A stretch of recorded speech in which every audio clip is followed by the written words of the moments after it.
বীজ, আলুর উন্নত মানের বীজ আমাদের চেয়ারম্যান মহোদয় কৃষকের ভাগ্য উন্নয়নের জন্য নিয়ে আসতেছে। যাই হোক, আমি আলোচনা আর বাড়াবো না। আমি এই মুহূর্তে আমার সম্মানিত জোনাল ম্যানেজার স্যার কৃষিবিদ মোহাম্মদ দেবদাস মহন্ত স্যারকে আমাদের পণ্য পরিচিতি সম্পর্কে সংক্ষিপ্ত আকারে আলোচনা করার জন্য অনুরোধ জানাচ্ছি। এবং আমার ব্যক্তিগত পক্ষ থেকে আমি কৃতজ্ঞতা প্রকাশ করছি। আজকে আমরা এখানে সবাই সমাবেত হয়েছি একটা উদ্দেশ্যকে সামনে রেখে। সেটা কিছুক্ষণ আগে আপনারা দেখলেন যে আমাদের একজন চাষি ভাই, উনি আমাদের অ্যাস্ট্রিক জাতের যে বীজ আলুটা চাষ করেছেন, এটার ফলন কেমন হয়েছে সেটা একদম সচক্ষে দেখানোর জন্য। তা আলু কীরকম হয়েছে, আপনাদের যদি কোনো প্রশ্ন থাকে সেটা নিয়ে আমাদের প্রধান অতিথি আজকে কথা বলবেন।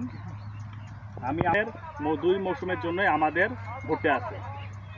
আপনারা যারা যেটা করতে চান আমরা সেটা সরবরাহ করতে পারবো আমাদের যে সম্মানিত কাস্টমার ভাই আছেন তার মাধ্যমে।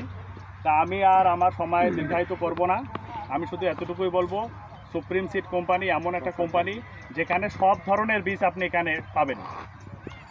সুপ্রিম সিড কোম্পানি সবসময় বিশ্বাস করে যে আমরা যদি কৃষকের ক্ষেতের আইলে থাকি, কৃষক যদি লাভবান হয়, কোম্পানি অটোমেটিক লাভবান হবে। তা আমরা সেই চেষ্টাটাই সবসময় করি। আমরা কৃষকের মাঝে যে বীজগুলো তুলে দেই সবসময় সেগুলো গুণগত মানসম্পন্ন হয়। তা আমি আশা করব আপনারা যেমন বর্তমানে আমাদের সাথে আছেন, ভবিষ্যতেও হীরা বীজের সাথে থাকবেন, এই আশাবাদ ব্যক্ত করে আমি আমার সংক্ষিপ্ত বক্তব্য এখানে শেষ করছি। আলহামদুলিল্লাহ আমরা ভালো আছি। আমরা সবাই ম্যাক্সিমামই এখানে মুসলমান, যদি অন্য কোনো ধর্মের থাকে। এটা আমাদের ধর্মীয় দিক থেকে বলা উচিত যে আমরা আলহামদুলিল্লাহ ভালো আছি, তাই না? কিন্তু আসলে আমরা মনের ভিতরে কিন্তু একটা আমাদের চাপা কষ্ট আছে, তাই না ভাই? আমরা যে আপনারা যে মাথার ঘাম পায়ে ফেলে যে আমাদের কোম্পানির ম্যানেজমেন্টের নিয়ম হলো যে 2টা জিনিস। একটা হলো কৃষকের ক্ষেতের আল পাহারা, মানে ক্ষেতের আলে অবস্থান করা। আলে অবস্থান করা মানে তাহলে আপনার সাথে আমরা রেগুলার যোগাযোগ হবে, আপনার ফসলের কী সমস্যা, কী সুবিধা অসুবিধা সেটা জানতে পারবো, তাই না? মানে কৃষকের ক্ষেত্রে আলে অবস্থান করা। আর একটা হলো যে আমাদের কাস্টমার যে আছে তার কাস্টমারের দুয়ার পাহারা দেওয়া।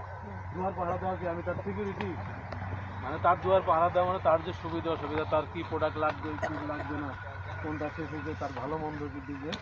মানে আমাদের হচ্ছে কৃষক সবার আগে হলো কৃষক, এবং তারপরে হচ্ছে আমাদের দাম হচ্ছে তারপরে এবং আমাদের যে পরিবেশক আছে উনি কিন্তু, আমরা কি ডাইরেক্ট কৃষকের কাছে কোনো বীজ বিক্রি করি না, উনি কিন্তু ব্রিজের মতো, মানে যেরকম ব্রিজ হইলে এই পার থেকে ওই পারে পারাপার করা যায়, সেরকম কোম্পানি এবং আপনাদের মাধ্যমে আপনাদের মাঝে সেগুলো ব্রিজ, মানে সেতু রচনা করে আর কি, তার মাধ্যমে আপনার বীজগুলো পান। এখন এখানে যখন মিটিং করলাম, আমি কথা বললাম, কিছু কিছু কৃষক ধরে বলছেন স্যার আপনারা তো মিটিং করেন কিন্তু আমরা তো বীজ সঠিক সময় পাই না, চাহিদা মতো বীজ পাই না, অনেক শর্ট থাকে।